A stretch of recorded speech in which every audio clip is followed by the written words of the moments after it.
push the boundaries a little bit more, and you've seen last game when we made a change, we brought a batter in instead of a bowler. আমরা মুস্তাফিজকে নিয়ে অনেক ভয় আছি।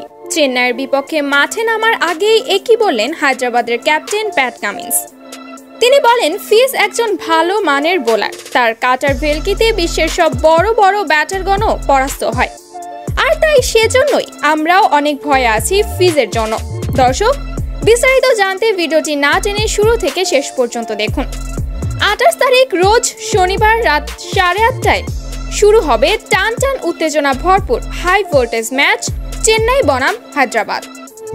দর্শক, এখন পর্যন্ত IPL এ দারুণ ছন্দে আছে এই হায়দ্রাবাদ। প্রতিটি ম্যাচেই তারা বিধ্বংসী রূপে প্রতিপক্ষকে বিশাল রানের টার্গেট দেয়, তাই এক প্রকার বলাই যায় হায়দ্রাবাদ আকাশে উঠতে থাকা এক আশার আলো। তবে দর্শক, এই ভয়ঙ্কর শক্তিশালী হায়দ্রাবাদের সঙ্গে কি জিততে পারবে মুস্তাফিজুর রহমানের দল চেন্নাই সুপার কিংস? কি মনে হয় আপনাদের? তা অবশ্যই জানিয়ে দিবেন ভিডিওর কমেন্ট বক্সে।